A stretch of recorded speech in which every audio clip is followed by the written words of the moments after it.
Dr. Sleep de Stephen King, lu par Julien Châtelet. Dan descendit de la camionnette et resta debout sur le trottoir fissuré à regarder un immeuble de 2 étages détérioré, portant l'écriteau « Appartement meublé pris pour les étudiants ». La pelouse était pelée. Les mauvaises herbes poussaient entre les fissures du trottoir.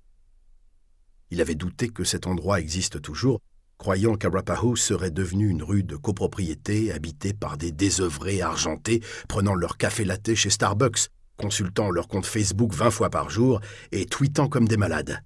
Mais l'immeuble était là, et d'après ce qu'il pouvait en voir, il avait exactement la même gueule qu'autrefois. Billy le rejoignit, son sandwich à la main. « On a encore 120 bornes à faire, Dano. On ferait mieux de se bouger les fesses. »« T'as raison, » dit Dan. Et il continua de regarder l'immeuble à la peinture verte écaillée.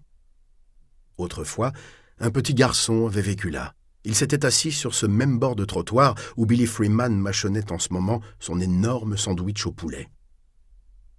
Il attendait que son papa rentre de son entretien d'embauche à l'hôtel Overlook, ce petit garçon. Il avait un planeur en balsa à l'aile cassée, mais c'était pas grave.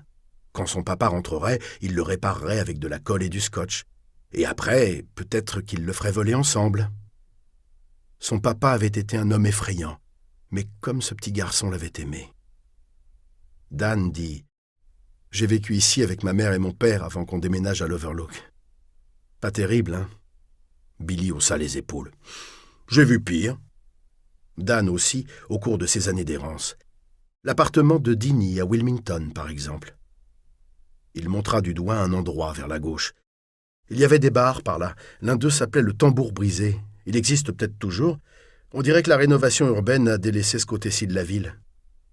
Quand mon père et moi on passait devant ce bar, il s'arrêtait toujours pour regarder par la vitre et je sentais combien il avait soif d'y entrer. Tellement soif que ça me donnait soif.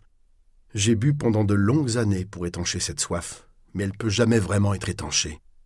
Mon père le savait déjà à l'époque. Mais tu l'aimais, j'imagine. Oui, je l'aimais, dit-il en fixant toujours l'immeuble d'appartements délabré. Pas terrible, non. Mais Dan ne put s'empêcher de se demander si leur vie aurait été très différente s'ils étaient restés vivre là, si l'Overlook ne les avait pas happés dans ses filets. Il était bon et mauvais et j'aimais les 2 facettes de sa personnalité. Et mon Dieu, je crois que je les aime toujours. Toi, comme la plupart des gosses, dit Billy.